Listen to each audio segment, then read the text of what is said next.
আসসালামু আলাইকুম, ওয়েলকাম করছি রিয়াসুদ আজিম। আমার ইউটিউব চ্যানেল ও ফেসবুক পেজ থেকে ভিন্ন ধর্ম মতাদর্শের যারা শুনছেন সবার প্রতি আন্তরিক কৃতজ্ঞতা।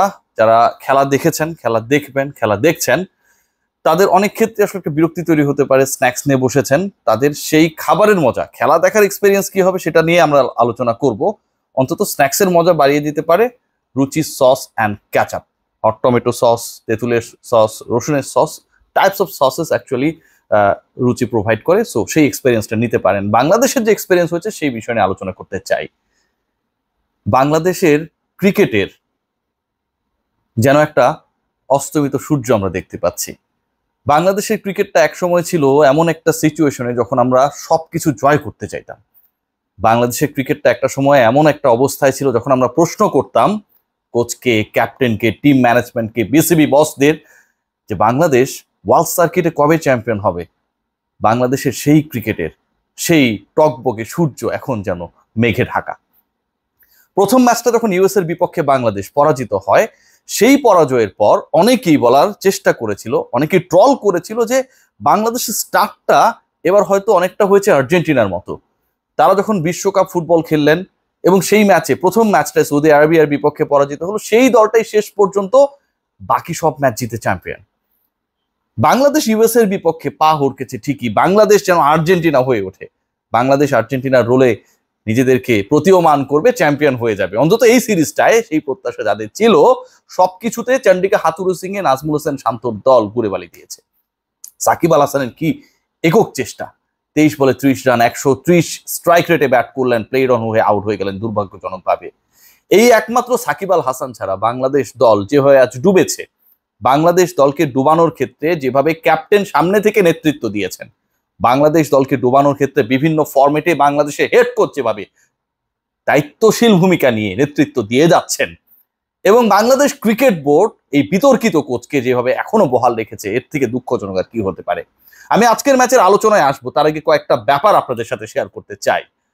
আপনারা সবাই জানেন যে বাংলাদেশ দল যেই ক্রিকেটটা আসলে খেলেছে, এই বিশ্বকাপ শুরু হচ্ছে সামনে, তার আগে সেখানটায় সবচেয়ে বড় লজ্জার নাম ছিল নেদারল্যান্ডসের বিপক্ষে বাংলাদেশ পারে না, এবং সেই বিশ্বকাপে শেষ পর্যন্ত বাংলাদেশ পারে নাই।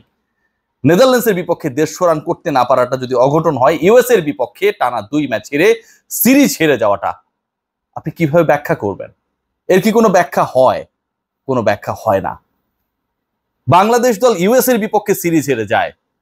ইউএসএ যেই দলটা বাংলাদেশের আগে শুধুমাত্র আয়ারল্যান্ডের বিপক্ষে শক্তিশালী দল যদি আমরা বিবেচনা করি সিরিজ জিতেছিল, সেই দলের বিপক্ষে যখন বাংলাদেশ পরাজিত হয়, তখন আসলে এই পরাজয় ব্যাখ্যাতীত। নেদারল্যান্ডসের বিপক্ষে পরাজিত হওয়া, ওই সময় দলে বিশৃঙ্খলা তৈরি করা, কোচ যখন আরেকটা বিশ্বকাপ পর্যন্ত বহাল থাকে, তখন এই দলটার যে এই সিচুয়েশন হবে সেটা নিয়ে কোনো ধরনের সংশয় থাকে না।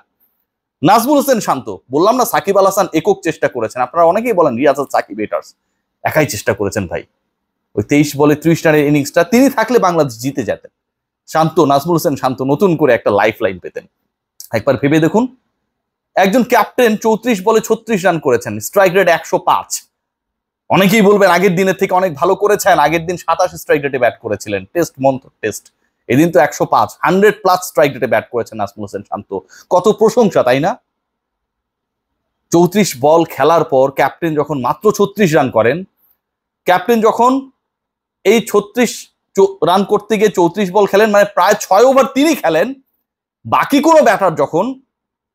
কোনো বাংলাদেশের ব্যাটার যখন 30 বলও খেলে নাই, 25 বলও খেলে নাই, নাজমুল হোসেন শান্ত যখন এতক্ষণ টিকে থাকার পরও 6 ওভার পর্যন্ত প্রায় খেলার পরও এককভাবে মাত্র 36 রান অ্যাড করেন, সেট হয়ে যাবার পরও, এর থেকে দুঃখজনক আর কি হতে পারে? আরো কিছুক্ষণ থাকলে স্ট্রাইক রেট আরো নিচে নামতো।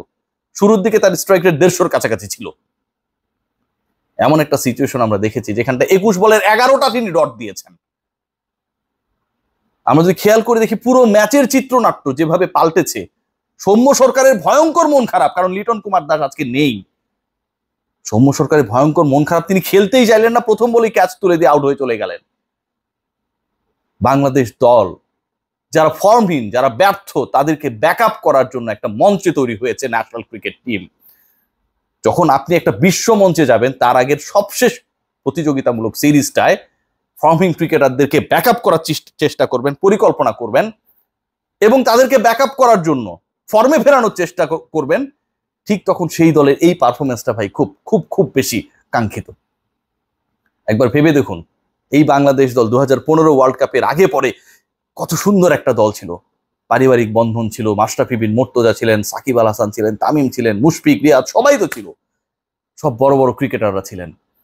ধীরে ধীরে পুরো দলটাকে ক্ষয় করে দেওয়া হয়েছে, পুরো দলের যে মানসিকতা সেটাকে নষ্ট করে দেওয়া হয়েছে।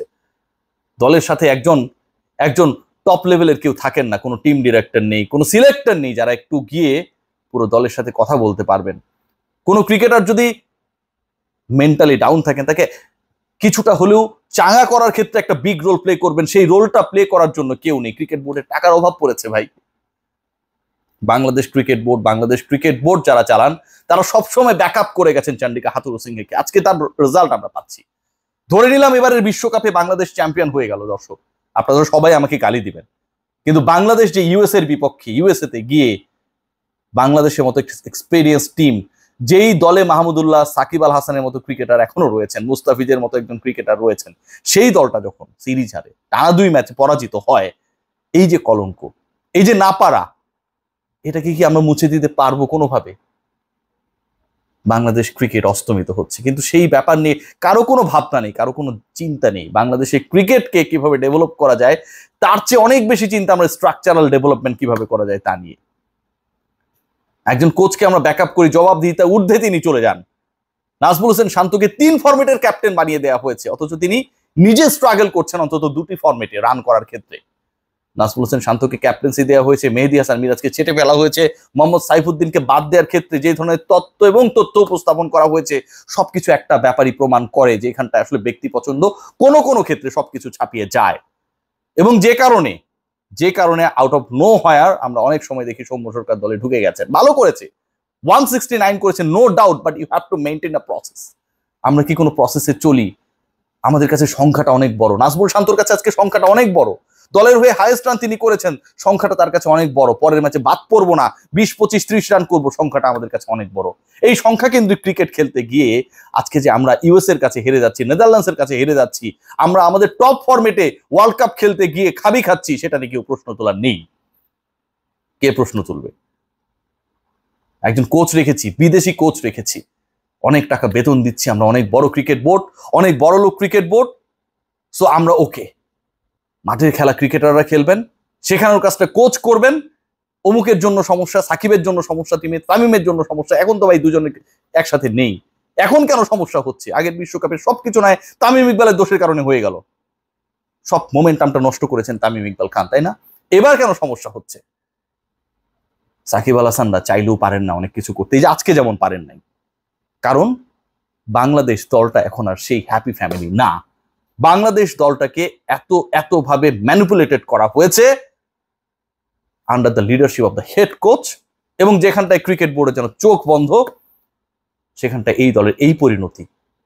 টাইটানিকের মতো জাঁকজমকপূর্ণ একটা জাহাজ দারুণ একটা লক্ষ্য নিয়ে এক বন্দর থেকে আরেক বন্দরের জন্য ছুটে চলছে না, কিন্তু শেষ পর্যন্ত তার তলা যে ফেটে গেছে, সেটা যে ভঙ্গুর, সেটা যে একসময় ডুবে যাবে, ইতিহাস হবে অন্যভাবে, অসংখ্য মানুষের সলিল সমাধি হবে, সেই ব্যাপারটা আসলে কেউ জানতো না। বাইরের চাকচিক্য নিয়ে বাংলাদেশ ক্রিকেট বোর্ড বিশ্বের ধনীতম বোর্ডগুলোর একটা হতে পারে, কিন্তু বাংলাদেশের ক্রিকেট যে ডুবছে প্রতিনিয়ত, সেই খবর কেউ রাখে না। নাজমুল শান্ত অফিসিয়াল প্রেস মিটে গিয়ে তাই বলেন, বাংলাদেশে যখন আমরা খেলেছিলাম জিম্বাবুয়ের বিপক্ষে, উইকেট ভালো ছিল না।